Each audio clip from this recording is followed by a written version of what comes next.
오늘 경기는 클린스만 감독이 마음 먹고 베트남을 상대로 공격적인 전형을 만들었던 경기였어요. 선발 라인업을 보면 황희찬, 이강인, 손흥민, 조규성 4명의 공격수를 배치하고 여기에 더해서 이재성 선수까지 나옵니다. 그러니까 사실 박용우 옆에 이재성 선수가 내려갈 수가 있긴 하지만 이재성 선수도 결국엔 공격형 미드필더다 보니까 올라갈 때가 많거든요. 그러니까 중원 라인에 사실상 박용우 한 명의 선수가 위치할 때가 많았고요. 여기에 더해서 이강인, 황희찬뿐만 아니라 오늘은 이기재와 서령우 풀백들도 공격적으로 많이 올라갔어요. 그래서 우리가 공격 라인에만 거의 7명의 선수가 배치가 되는 이러한 전형을 만들었었죠. 이러한 전형을 만들었을 때 밸런스가 무너진다 하더라도 여기서 우리가 성공적인 경기를 펼치려면 일단 득점이 많이 나와야 됩니다. 근데 득점 많이 나오는데 성공을 했죠. 두 번째는 아무래도 우리가 수비 라인에 선수가 부족한 전형이다 보니까 우리가 이 약점을 노출시키지 않기 위해서는 앞쪽에서 압박을 강력하게 해서 볼을 빼앗아 와야 되거든요. 그래야 우리가 역습 찬스를 주지 않을 수가 있겠죠.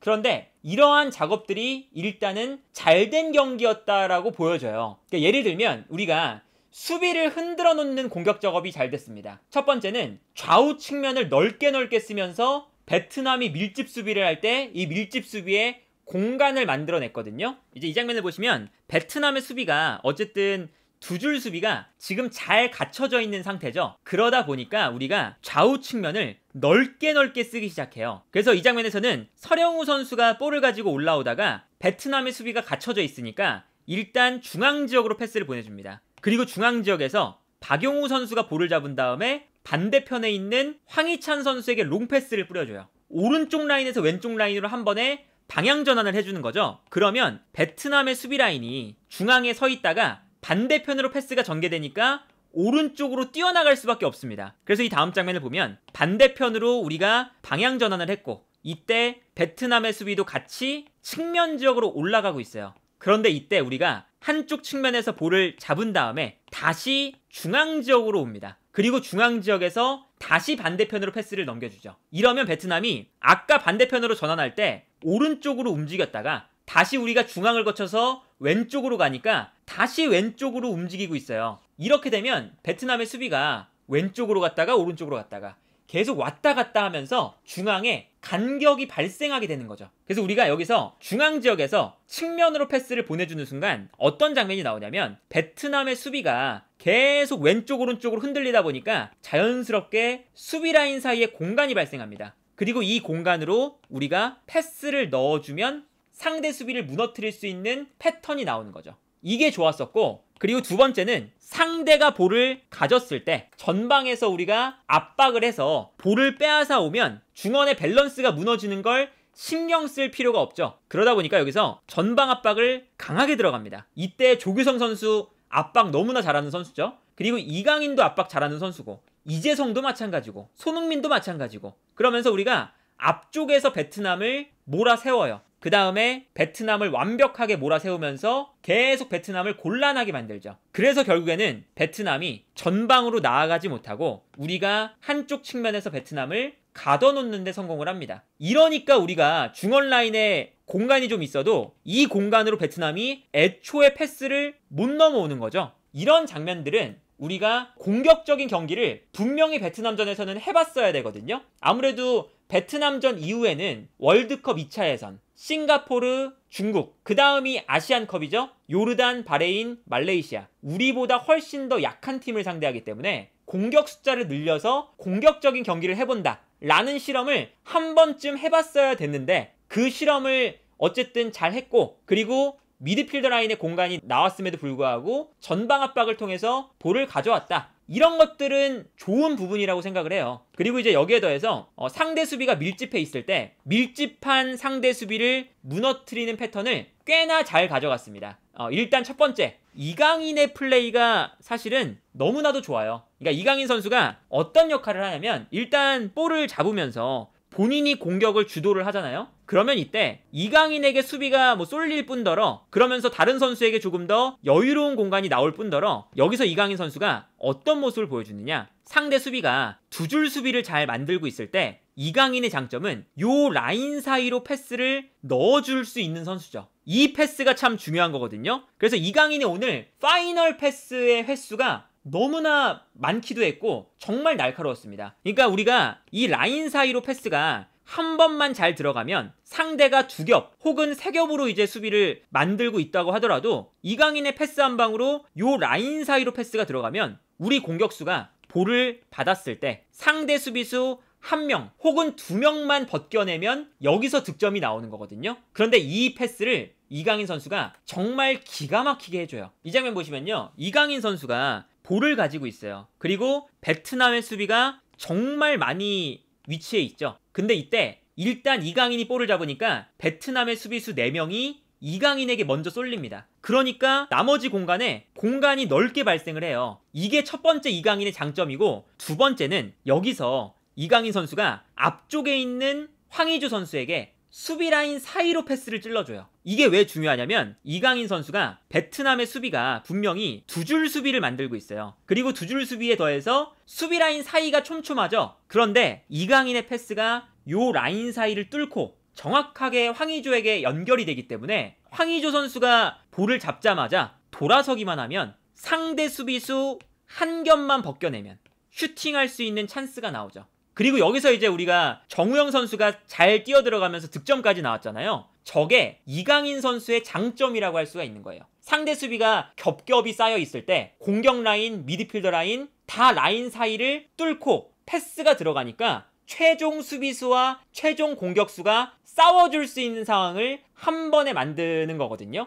이 장면도 보세요. 이강인 선수가 측면에서 볼을 가지고 있습니다. 분명히 베트남의 수비가 중앙 지역에 어마어마하게 많아요. 심지어 공격 라인부터 최후방 수비까지 3줄 수비가 형성돼 있죠. 그런데 이강인 선수가 볼을 잡자마자 안쪽에 있는 손흥민 선수에게 정확하게 전진 패스를 찔러줍니다. 그러니까 한쪽으로 쏠려 있었던 베트남의 수비수들은 무용지물이 되는 거예요. 그리고 여기서 손흥민 선수가 너무나도 좋은 공간에서 볼을 잡으니까 이제 여기서 베트남의 몇 명의 수비수만 제끼면 득점이 나오는 거죠. 그리고 여기서 손흥민, 황희찬 다시 2대1 패스를 받아서 손흥민 선수가 득점하는 장면까지 나옵니다. 그러니까 이렇게 이강인 선수가 본인에게 수비를 쏠리게끔 만들고 좋은 공간으로 한 번에 패스를 찔러줄 수 있는 전진 패스 능력이 있다는 거, 이게 참 좋았고요. 그리고 여기에 더해서 이강인도 마찬가지고 이재성 선수도 마찬가지고 이 선수들이 어쨌든 미드필더 라인에서 패스를 잘 뿌려줄 수 있도록 오늘 경기는 약속된 패턴대로 잘 만들었어요. 어떤 게 있었냐면 조규성 선수의 포스트 플레이를 너무나 잘 사용합니다. 그리고 손흥민 선수의 포스트 플레이도 오늘 경기는 활용을 많이 했어요. 왜냐하면 손흥민 선수가 베트남 선수들보다 피지컬이 더 좋은 선수다 보니까 등을 지는 플레이가 또 되거든요. 이제 아무리 이강인 선수나 이재성, 이 두 선수가 기술적으로 뛰어난 선수들이라고 해도 상대 수비 라인 사이에서 이렇게 좁은 공간에서 볼을 받게 되면 사실 이강인도 그렇고 이재성도 그렇고 여기서 이 수비수들을 모두 다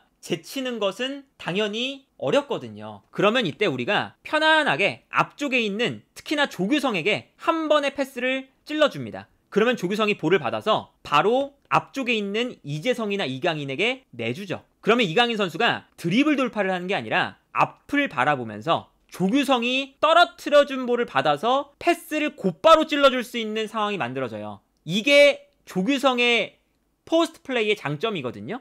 그래서 오늘 경기에서는 앞쪽에 있는 공격수에게 먼저 볼을 보내주고 공격수가 떨어뜨려주면 이재성이나 이강인 선수가 앞을 바라보면서 패스를 찔러줄 수 있는 이러한 장면들이 많이 나왔습니다. 이 장면을 보시면 앞쪽에 조규성 선수가 황희찬 선수가 볼을 가지고 있을 때 황희찬 선수가 직접 돌파를 하는 게 아니라 조규성 선수한테 먼저 패스를 줍니다. 그리고 황희찬 선수가 중앙 지역으로 뛰어들어가죠. 그러면 조규성 선수가 볼을 받아서 황희찬 선수에게 내주는 거예요. 그러면 황희찬 선수가 리턴 패스를 받는 순간 앞을 바라보면서 패스를 보내줄 수 있는 상황이 되는 거죠. 그리고 여기서 뛰어들어가는 이강인 선수에게 패스를 찔러주면서 이강인 선수가 아주 좋은 위치에서 패스를 받는 모습이 나오죠. 이런 장면이 오늘 경기에서 많이 반복이 됐어요. 이 장면도 보시면 여기서 박용우 선수가 공중볼 경합을 하는 상황에서 손흥민 선수에게 볼이 떨어집니다. 그러면 손흥민 선수가 볼을 잡아서 뛰어들어가는 이재성에게 패스를 내줘요. 그러면 이재성 선수가 볼을 받자마자 앞을 바라보면서 손흥민의 패스를 받아서 찔러줄 수 있는 상황이 나오죠. 그리고 여기서 황희찬 선수에게 절묘한 패스가 들어가면서 황희찬 선수가 득점을 만들어내는 모습을 볼 수가 있었습니다. 이런 장면을 보시면 우리 대표팀이 그래도 오늘 경기에서 상대를 몰아넣고 공격을 할 때 준비해온 패턴을 그래도 꽤나 잘 보여줬다 라는 생각이 드는데, 여기까지는 좋은 거고, 우리가 오늘 경기는 정말 공격을 실험하는 경기였는데, 그러다 보니까 수비 밸런스가 무너진다고 말씀을 드렸잖아요. 그러면 수비 밸런스가 무너졌을 때 좋은 공격 찬스를 상대에게 내주지 않는 거, 이것도 우리가 중요했거든요. 그런데 그러한 측면에서 보면 실수가 좀 많이 나왔었어요. 우리가 이강인도 올라가고 이재성도 올라가고 황희찬 올라가고 이기재 올라가고 서령우 올라가고 하면서 중원에 이재성, 박용우 두 명의 선수인데, 이재성까지 올라가서 공격에 가담을 하니까 박용우가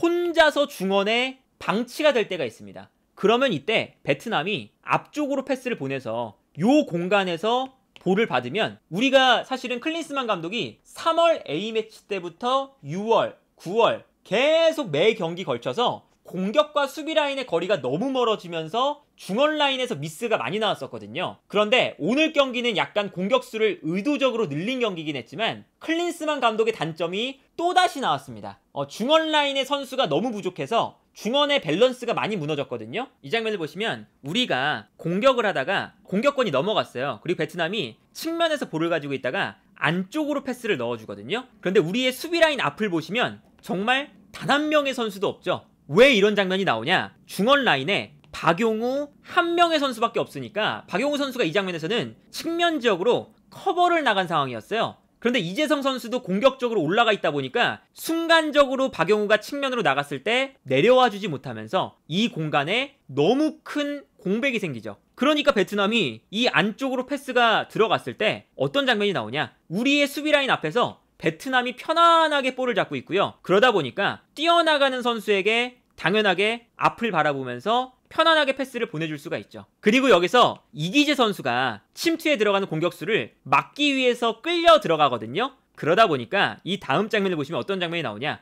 이기재 선수가 중앙 지역으로 들어왔었잖아요. 그런데 또다시 우리가 수비 라인 앞에서 선수 숫자가 좀 부족하다 보니까 세컨볼을 또 내줘요. 그러면 이기재가 반대편으로 끌려와 있는데, 그러면 반대편에 넓은 공간이 발생했는데 여기서 베트남에게 볼 소유권이 넘어갔다. 그러면 베트남이 여기서 반대편으로 한 번에 볼을 넘겨줬을 때 반대편 공간을 우리가 허용할 수가 있는 거거든요. 그리고 여기서 실제로 김민재 선수가 머리에 먼저 맞췄지만 뒤로 볼이 흐르면서 베트남이 결정적인 득점 찬스를 맞이했죠. 실점에 가까웠던 장면이거든요. 이 장면을 보시면 우리가 이거는 빌드업에서 실수가 나오는 건데, 서령우 선수가 볼을 잡았을 때 베트남이 공격적으로 압박을 들어가고 있었어요. 이때 서령우 선수가 볼을 받아서 일단 서령우 선수의 판단이 안 좋았죠. 하지만 가운데로 패스를 주는 순간 여기서 문제는 뭐냐면 중원에 박용우 한 명만 있다는 거거든요. 만약에 박용우뿐만 아니라 다른 선수 한 명 정도가 있었다면 베트남이 압박을 할 때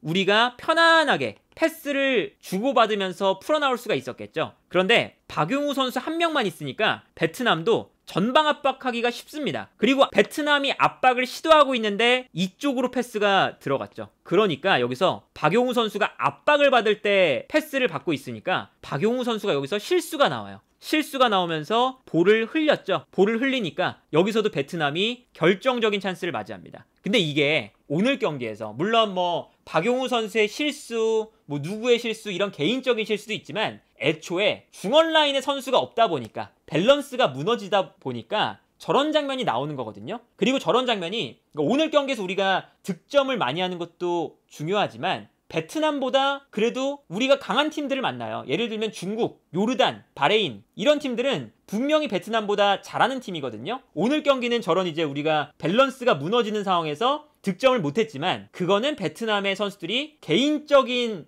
능력이 좀 부족해서 그런 거고, 만약에 중국이나 바레인, 요르단 이런 선수들이 저런 장면이 나왔을 땐 우리가 실점할 가능성이 꽤나 높아 보인다. 이런 것들은 우리가 좀 오늘 경기에서 좋지 않았던 부분이라 생각이 들고, 그러다 보니까 후반전으로 가면 갈수록 밸런스가 무너지면 박용우 선수를 비롯한 중원에 배치된 선수들이 체력적으로 부담이 커요. 특히나 박용우, 김민재, 정승현, 수비 라인에 있는 선수들이 정말 많이 뛰어야 되거든요. 그러니까 간격이 점점 벌어지면서 우리가 전방 압박을 하고 있었어요. 박용우 선수까지 올라가서 압박을 하고 있죠. 그런데 박용우의 뒷공간에 넓은 공간이 발생합니다. 그래서 편안하게 베트남이 이 공간으로 패스를 넣어줘요. 그리고 이때 우리의 수비라인 앞 공간이 완벽하게 무너지면서 공간이 너무나 넓죠. 김민재나 정승현 선수가 올라오지도 못했고 박용우 선수가 내려가지도 못했습니다. 그러니까 베트남이 이 공간에서 너무나 편안하게 볼을 받아서 앞을 바라보면서 뛰어나가는 선수들에게 패스를 찔러줄 수가 있었어요. 물론 뛰어나가는 베트남의 선수들보다 우리 수비수들의 개인적인 능력이 압도적이니까 역습을 허용하진 않았지만,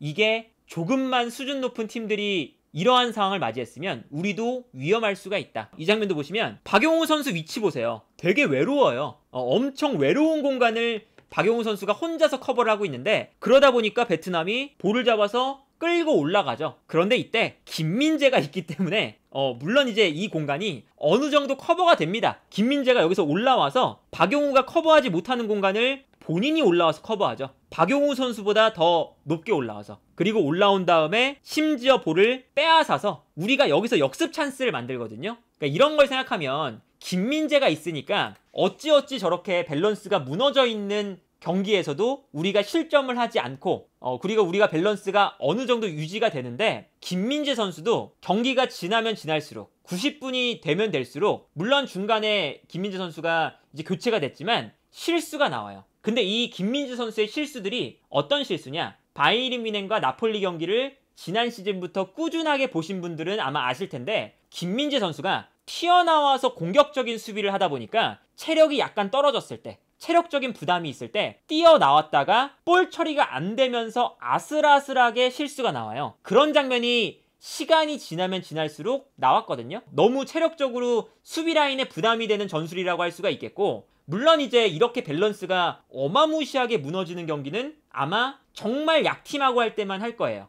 그래서 이제 아마 베트남전에 실험을 해본 거겠죠. 그런데 3월 달부터 그리고 6월, 9월에 이르기까지 튀니지전을 제외하고는 우리 간격이 너무나 멀어서 미드필더 라인에 공백이 발생하는 경기가 너무 많았어요. 그러니까 이거는 클린스만 감독의 고질적인 문제라고 봐야 되고, 클린스만 감독이 우리 대표팀뿐만 아니라 미국, 독일, 헤르타 베를린 다 똑같았습니다. 공격수를 너무 많이 배치하다 보니까 미드필더 라인에 간격이 벌어지면서 밸런스가 무너진다. 클린스만 감독이 고질적으로 들었던 단점이거든요. 그런데 그런 단점이 오늘 경기에서도 조금 나와서 이러한 점들은 약간 우려가 되긴 한다. 하지만 어쨌든 무실점이고 어쨌든 대량 득점을 하면서 공격적인 실험을 성공한 경기였기 때문에 우리가 이렇게 득점을 해야 되는 경기, 그리고 우리가 만약에 0대0으로 지속되다가 꼭 득점을 해야 되는 그런 시간이 오잖아요. 그런 경기에서는 오늘처럼 손흥민, 이강인, 이재성,